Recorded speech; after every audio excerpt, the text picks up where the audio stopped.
Sekarang itu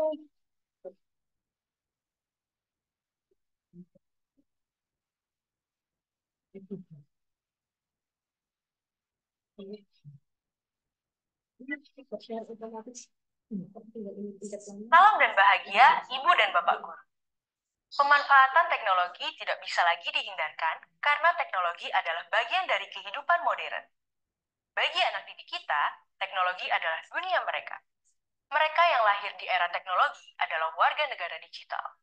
Jadi, sudah saatnya para pendidik menyesuaikan cara dan materi pembelajaran dengan kebutuhan zaman, yaitu pembelajaran yang mengasah keterampilan di masa yang akan datang untuk menghadapi dunia kerja. Seperti yang pernah dijelaskan oleh Bapak Pendidikan Nasional, Ki Hajar Dewantara, bahwa dasar pendidikan anak berhubungan dengan kodrat alam dan kodrat zaman. Kodrat alam berkaitan dengan lingkungan di mana anak berada, sedangkan kodrat zaman bisa diartikan sebagai bekal keterampilan yang perlu peserta didik miliki sesuai zamannya, agar mereka bisa hidup berkarya dan menyesuaikan diri. Atau yang sering kita dengar dengan istilah kecakapan abad 21. Pembelajaran yang sesuai dengan konteks kodrat zaman, salah satunya bisa dilaksanakan dengan bantuan teknologi informasi dan komunikasi atau TIK. Kemajuan dunia TIK yang pesat melahirkan banyak aplikasi online yang bermanfaat di dunia pendidikan.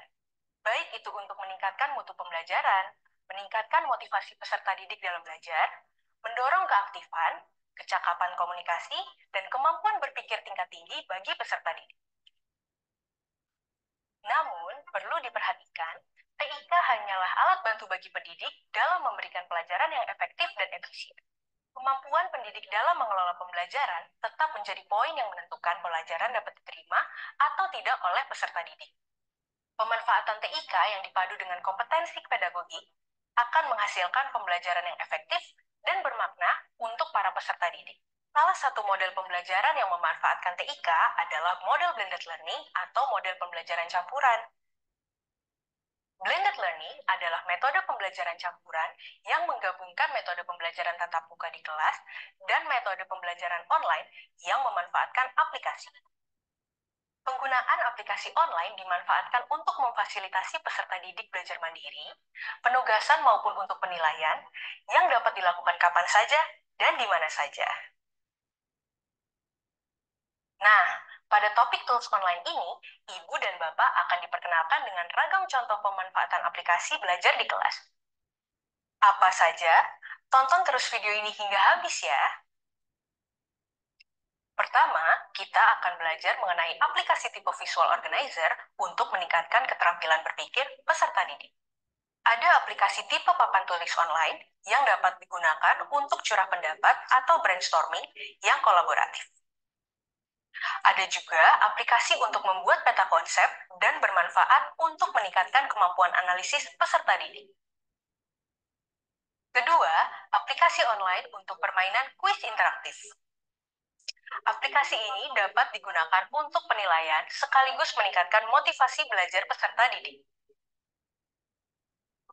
Ketiga, kita akan belajar mengintegrasikan TIK dalam pembelajaran berbasis proyek. Di antaranya untuk pengelolaan proyek dan mempublikasikan hasil proyek peserta didik. Aplikasi yang akan dipelajari yaitu aplikasi lembar kerja dan presentasi online untuk mengelola proyek peserta didik. Lalu, kita akan belajar penggunaan aplikasi infografis untuk pembuatan media informasi. Wah, menarik ya aplikasi-aplikasi yang akan kita pelajari, Ibu Bapak. Teknologi dapat membantu pendidik dalam memberikan pelajaran agar kelas menjadi lebih menyenangkan dan interaktif. Namun, kemampuan pedagogi tetap menjadi kunci. Kita perlu merancang model pembelajaran yang sesuai dengan kebutuhan peserta didik kita. Dengan demikian, harapannya mereka tetap mendapatkan pengalaman belajar yang bermakna. Di era digital ini, ada begitu banyak alat bantu yang dapat dikembangkan untuk pembelajaran. Tinggal bagaimana cara kita memanfaatkannya secara optimal di dalam kelas. Selamat belajar Ibu dan Bapak hebat. Selamat berinovasi.